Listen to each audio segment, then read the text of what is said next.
Karena ini kita di channel Malaka dan Spirit pertama kita pendidikan, kita tentu harus milih tema atau pembahasan yang benar-benar bisa membukakan mata banyak orang dan bisa dikonsumsi oleh masyarakat luas. Jadi gue pikir, udah saatnya kita balik ke fundamental supaya apa? Supaya ketika dunia ini gonjang-ganjing, apalagi di sektor ekonomi dan finansial ya, kita nggak jadi orang yang dimakan atau jadi korban utamanya. Jadi selamat datang di Prinsipil Ekonomi. Mari membahas sesuatu yang sifatnya prinsipil.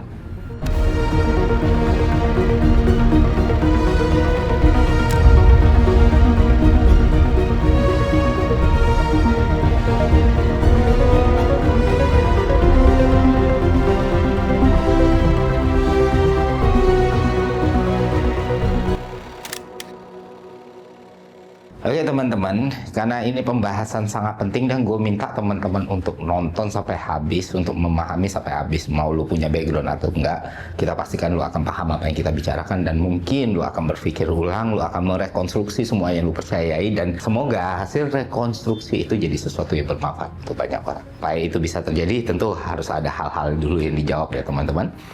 Daripada nanti malah pembahasannya fokusnya bukan di sana, bukan di materinya, masih nanya-nanya, capek juga gitu. Jadi gini, gue sering dapat pertanyaan misalnya kayak, Bang lu kok jadi bahas ekonomi dan finansial, apa legitimasinya? Kok semuanya dibahas, emang paham, emang ngerti gitu.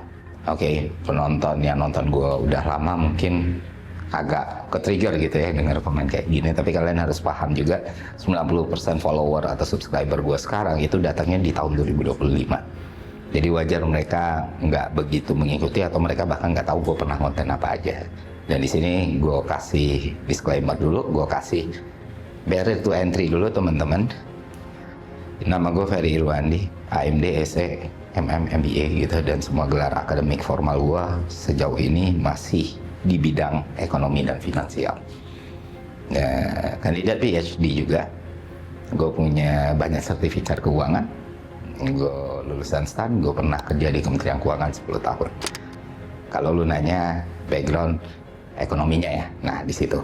Jadi kurang lebih itu dasar gue ngomongin ekonomi. Dan di konten 70% dari konten gue semuanya bicara soal finansial, keuangan, ekonomi, dan hal-hal yang berkaitan dengan itu semua. Jadi nggak bisa dibilang juga baru ngejalanin ya teman-teman.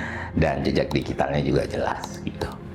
Beberapa hal yang mungkin ditanyakan, sekarang kita langsung masuk ke materi dan substansinya.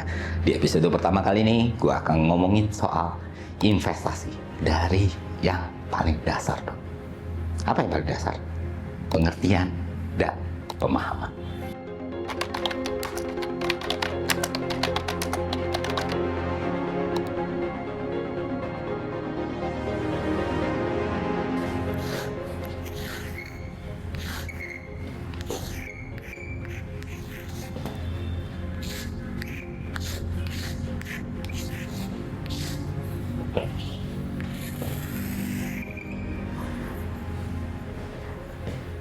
Apa yang kita pahamin soal investasi teman-teman? Nah, dari riset yang gue lakukan dan dari apa yang coba gue tanya dan interview, ternyata banyak sekali masyarakat Indonesia yang memahami investasi dengan cara keliru. Ya, sederhananya orang-orang bilang investasi adalah tindakan yang lo lakukan atau kegiatan yang lo lakukan untuk memperkaya diri lo di masa depan. Terdengar biasa, terdengar benar, terdengar oke. Ya nggak sih? Karena itulah pemahaman secara komunal yang diartikan oleh banyak orang dan dipengaruhi oleh banyak orang juga. Dan ini yang seharusnya dikoreksi dan dibenerin. Karena pemahaman investasi seperti itu mulai muncul pertama, mulai rame pertama waktu era COVID terjadi. Karena saat itu mulailah banyak influencer finansial bermunculan dan semuanya membicarakan soal apa itu investasi. Tapi sayangnya dari sekian banyak itu, nggak banyak yang mendefinisikan investasi dengan cara yang paling benar. Inti dari investasi itu teman-teman sebenarnya bukanlah kegiatan atau alat lu untuk mencapai kekayaan di masa depan, tapi semua kegiatan yang lu lakukan untuk mengurangi resiko lu untuk jatuh dalam kemiskinan. Untuk itulah lu melakukan investasi. Misalnya teman-teman, lu sekarang punya duit 20.000 nih ya kan, Nah, duit dari 20.000 lu ini, hari ini itu bisa dapat 1 mangkok bakso gitu. Dan ketika lu pengen 10 tahun lagi, duit 20.000 yang lu pegang sekarang masih bisa untuk beli 1 mangkok bakso, nggak ditelan sama inflasi, makanya lu melakukan investasi. Tapi ketika lu pengen uang 20.000 lu ini dalam 3 hari bisa membeli 2 mangkok bakso, lu tidak sedang melakukan investasi, lu sedang melakukan judi. Dan ini kesalahpahaman yang sering kali terjadi di masyarakat kita antara membedakan apa itu investasi dan apa itu judi. Kenapa bisa salah? Karena pemahaman dasarnya dan tujuannya juga keliru. Jadi apa yang disebut sebagai investasi itu, mereka tahunya mereka sedang melakukan investasi, tapi dalam kenyataannya mereka melakukan judi, padahal tidak sama. Nah, ini yang terjadi mayoritas masyarakat kita, dan ketika pasar sangat volatile dan masuk dalam kategori volatile ekstrim sekarang, mostly orang-orang berada dalam keadaan yang buruk, marah-marah, emosi, kesal karena semuanya nyangkut, ada yang rungkat, ada yang jatuh dan bangkrut gitu. Dan ketika dia yang, lu kenapa bangkrut, lu kenapa jatuh? Karena gue salah investasi. Enggak, lu bukan salah investasi. Karena dari awal lu tidak sedang melakukan investment. Dan yang menjadi salah satu penyebab kenapa ya investasi ini seringkali disalahpahami, karena dia jadi jargon untuk produk marketing, dan nggak semuanya benar gitu kan. Banyak yang mengartikan investasi adalah instrumen untuk menuju kekayaan tercepat, kayak tadi gue bilang. Ya pengaruhnya karena influencer, wah ini hasil investasi, dan investasi supaya lu kaya, satu-satunya bisa lu lakukan adalah investasi. Sehingga terbentuk framework dan mindset yang keliru tentang investasi itu sendiri. Karena gue bisa bilang ke teman-teman, nggak semua orang wajib melakukan investasi. Lu bisa melakukan investasi ketika kebutuhan lu udah terpenuhi, ketika lu udah tahu kausalitas yang lu alami, dan ketika lu melakukannya dengan hati yang gembira. Maka barulah lu bisa melakukan kegiatan investasi. Tapi kalau masih berputar di ranah situ-situ saja, lu masih gali lubang tutup lubang, lu masih memenuhi kebutuhan dengan minjam dari teman lu, berarti lu bukan cuman orang yang bisa untuk tidak investasi, tapi lu dilarang untuk melakukan investasi. Karena pada akhirnya investasi yang akan lu lakukan dalam keadaan lu seperti itu hanya akan menimbulkan kerugian lebih banyak orang lagi. Nah, pemahaman dasar seperti ini yang harus kita tahu ya. Karena balik lagi, gak semua orang punya kesempatan untuk belajar ekonomi gitu. Nah, pertanyaan sekarang, kalau gue mau melakukan investasi, maka investasi seperti apa sih Bang yang sebenarnya harus kita putuskan? Jawabannya simpel teman-teman, investasi yang sehat. Nah, lalu bagaimana memilih investasi yang sehat? Nah, ini juga kesalahan berpikir yang paling jamak gue temuin ke orang-orang. Investasi yang sehat itu bukan soal pilihannya, tapi soal keadaannya. Jadi bukan tentang, wah emiten mana yang gue harus beli, koin mana yang gue harus beli, tapi bagaimana keadaan diri gue gitu. Karena sehat atau tidaknya sebuah tindakan investasi bukan ditentukan sama eksternal teman-teman, tapi bagaimana kesiapan internal lu. Kesiapan internal itu apa? Yang satu, income lu. Income. Dua, manajemen resiko lu. Tiga, kebutuhan / tanggung jawab.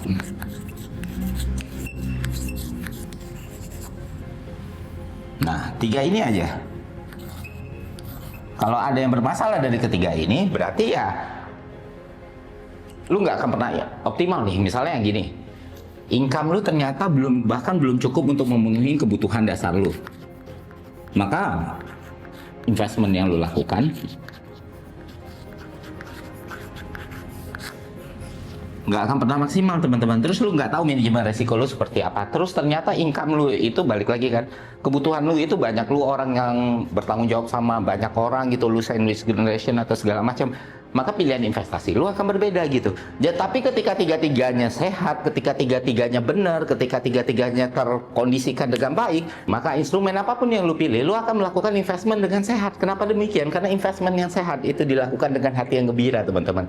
Kalau lu masih sakit kepala, lu masih stres, rambut lu masih rontok, dan lu masih pusing ketika melakukan investasi, masih ketakutan, mungkin itu adalah salah satu sign yang menyatakan bahwa belum seharusnya lu ada di situ gitu.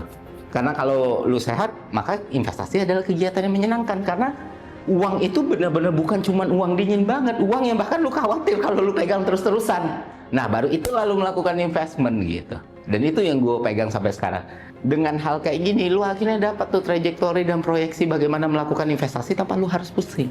In the long term, gitu kan. Karena itulah hakikat sebenarnya investasi itu sendiri. Kalau nggak long term, short term cuma berpikir 2 hari, 3 hari, atau 1 bulan. Balik lagi, lu nggak sedang berinvestasi, lu sedang berjudi. Karena hidup itu adalah sebuah pertaruhan, ya kan. Karena kalau mindset lu investasi beneran, lu nggak akan mikir, lu nggak akan pusing-pusing mikirin ngitung-ngitung candle dari atas ke bawah, ngelihat recognize pattern, terus mikir, kok nggak tepat ya, lama-lama lu amsyong sendiri, gitu.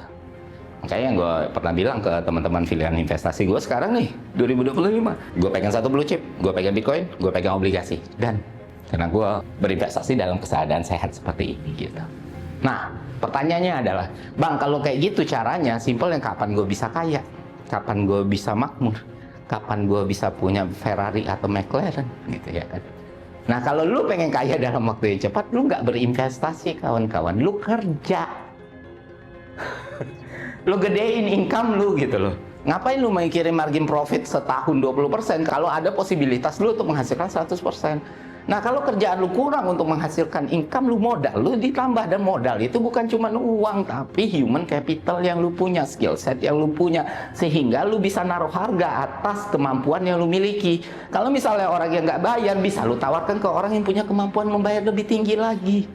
Kalau misalnya kerjaan yang ada lu udah pusing untuk nyari pilihannya atau substitusinya, ya lu tambah kerja sampingan. Tapi kalau kerja sampingan atau nanti gue kerja lebih atau ini waktu gue habisnya, memang seperti itu dunia bekerja. Selalu ada opportunity cost dalam setiap pilihan hidup. Lu nggak bisa lu punya segalanya, gitu. Nah, itulah kenapa lu punya privilege terbesar. Apa itu? Yaitu usia. Sel-sel tubuh lu masih bagus, ketahanan tubuh lu masih bagus, kemampuan lu untuk membuka networking lebih gede juga lebih terjamin, jatah gagal lu lebih banyak, proses belajar lu lebih banyak. Jadi bisa lu hasilkan dengan hal-hal seperti ini. Yang salah lagi dari mindset orang investasi adalah cuma berpikir investasi itu cuma urusan duit itu. Dan yang satu lagi yang sering keliru dari orang memahami investasi adalah mereka berpikir investasi itu cuma sebatas uang. Tidak, diri lu sendiri bisa lu investasikan. Tapi Bang, tapi kan ada struktur kelas, ada masalah struktural, ada analisis kelas, ada teorema kapitalisme yang mengikat, ada relasi kuasa yang timpang, bla bla segala macam. Yang lu omongin nggak salah, lu tweet juga lu keren. Tapi apapun yang lu pikirin soal ini nih, ya kan, lu protes gitu. Ya kalau dalam level policy, regulasi, kebijakan, protes lu, kritik lu sampai ke pemerintah bisa berubah ya keadaan lebih baik. Tapi kalau untuk urusan hidup lu sendiri, cuma dengan tweet-tweet itu aja nggak akan cukup mengubah apapun. Malah pemerintahnya paling benar pun, tapi lu nggak mau gerak, lu nggak mau usaha, lu nggak mau fight buat mengubah hidup lu sendiri, ya ujung-ujungnya sampai lu umur 30 tahunan lu masih stay di Twitter untuk nge-tweet analisis kelas, teori kapitalisme, Marx ngomong apa, ya gitu-gitu aja. Sedangkan kehidupan lu pelan-pelan ketika lu nggak produktif, usia lu semakin tua, jadi beban buat kawan-kawan lu, saudara lu, dan keluarga lu gitu. Dan makanya kalau lu mau kaya dengan cepat, ya bukan berinvestasi solusinya, yaitu kerja. Kalau kurang, cari kerja yang lebih baik. Kalau kurang lagi, cari bentuk yang lebih baik. Entah itu lu jadi karyawan, pegawai, punya bisnis, dan lain sebagainya. Itu solusi yang tepat. Nah, ketika lu punya kelebihan uang di situ, maka taruhlah untuk jaminan masa depan lu. Karena ketika usia lu di atas 30, human capital lu semakin turun, dan yang bekerja adalah money capital lu. Yang sudah lu pupuk dari awal nih, itulah esensi dasar dari investasi. Dan ketika lu punya pemahaman dasar seperti ini, mau siapapun yang lu tonton, lu nggak akan tertipu dan termakan, dan nggak jadi orang yang blangsatan gitu. Wah, gue harus masuk loh, gue harus gini. Dan tapi kalau lu berpikir dengan alternatif yang berbeda, dan lu terlalu malas untuk bekerja, lu terlalu malas untuk berusaha, lu lebih enak untuk mengutuk apapun, ya masih ada solusi yang lain nih, masih ada jalan yang lain nih, jalan yang sangat tidak gue rekomendasikan. Apalagi kalau lu muda ya, jangan pernah dilakukan. Jalan yang sering sekali di framing orang sebagai kunci kesuksesan, tanpa pernah berpikir bahwa yang berhasil cuma 2%, yang gagal 98%. Apalagi kalau bukan jadi seorang daily trader dan melakukan kegiatan yang disebut trading. Dan gue pikir kalau lo masih di usia produktif, pekerjaan utama lo adalah seorang trader, maka ada yang bermasalah dalam hidup lo. Nah, gimana tuh Bang? kita lanjutkan ke episode kedua. Jadi semoga konten ini bermanfaat. Sampai jumpa di episode selanjutnya. See ya.